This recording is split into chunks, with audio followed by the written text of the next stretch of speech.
चल मल आगाड दोष नाही म्हणून औषमिक सम्यक दर्शन निर्मल आहे.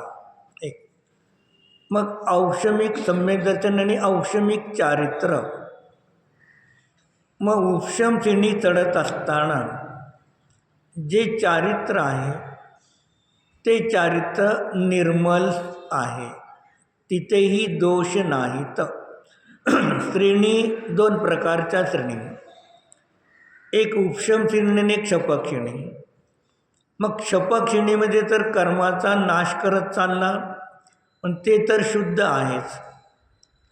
पण जी उपशम श्रेणी आहे, मग उपशम श्रेणीमध्ये जे चारित्र आहे औषमिक चारित्र, त्याला त्या ठिकाणी शुद्ध निर्मल आहे.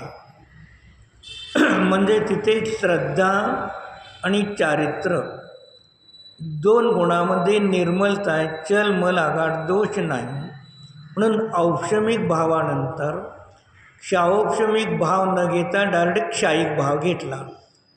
औषमिक त्याचे दोन बेजले, औषमिक आणि नंतर क्षायिक. मग हा क्रम ठेवण्याचा मार्ग या ठिकाणी अशा पद्धतीने आहे. आणि क्षाऔक्षमिक सम्यक दर्शनमध्ये दोष आहेत म्हणून त्याला मलिन म्हटलं. पण संशय त्यामध्ये जर दोष आहे तरी सम्यक दर्शन नष्ट होत नाही. सम्यक दर्शनाचे सांगितले, वृद्धाच्या हातातली काठी थरथर कापते पण ती पडत नाही. पण थरथर कापते हा दोष आहे की नाही. पाणी एक असताना सुद्धा लहराच्या अपेक्षेने त्याच्यामध्ये अनेकपणा आला, ही त्या सम्यक दर्शनामध्ये दोष आहे.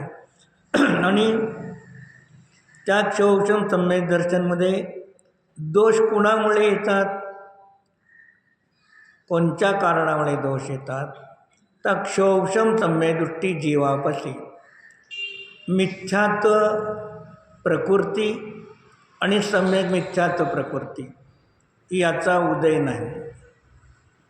अनंतानुबंधी क्रोध मान मायालोभ याचा उदय नाही. 7 प्रकृतीपैकी आता राहिली कोणती, सम्यक्त प्रकृती. मिथ्यात्व प्रकृती, सम्यक मिथ्यात्व प्रकृती आणि सम्यक प्रकृती हे 3 दर्शन होण्याचे. आणि अनंतानुबंधी क्रोध मान मायालोभ हे 4 असे 7 कर्म प्रकृतीच्या उपशमाने औषमिक उपशम सम्यक्त्व होतं. त्याचं दुसरं नाव प्रथमशम सम्यक्त्व आहे. 7 कर्म प्रकृतीच्या क्षौक्षमाने होतं ते क्षौक्षमिक आहे आणि 7 कर्माच्या क्षयाने होतं ते क्षायिक आहे. मग यामध्ये क्षौक्षम सम्यक दृष्टीपशी 6 प्रकृतीचा अनुदय आहे. अनंतानुबंधीचे 4, मिथ्यात्व सम्यक मिथ्यात्वाचा उदय नाही, सम्यक प्रकृतीचा उदय आहे. मग त्या सम्यक प्रकृतीच्या उदयामुळे चल मल आगाड दोष घडतात म्हणून त्याला निर्मल म्हटलं नाही. पण मिथ्यात्वसुद्धा जात नाही असा त्याच्यामध्ये थोडासा दोष आहे, ते क्षौषमिक सम्यक दर्शन. मग तुम्हाला इथे आचार्य सांगतात की चंचल संशय विपरीत अनध्यवसाय काहीही ठेवू नका श्रद्धेमध्ये.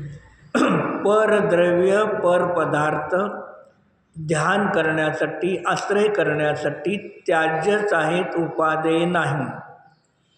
आणि माझा स्वतःचा आत्मा आत्ता वर्तमानमध्ये 2 प्रकारचा आहे. पर्याय दृष्टीने रागद्वेषादी परिणाम माझ्यापाशी आहेत, अशुद्धता आहे, याचं पण ज्ञान आणि श्रद्धान करा. आणि अशुद्धी असताना सुद्धा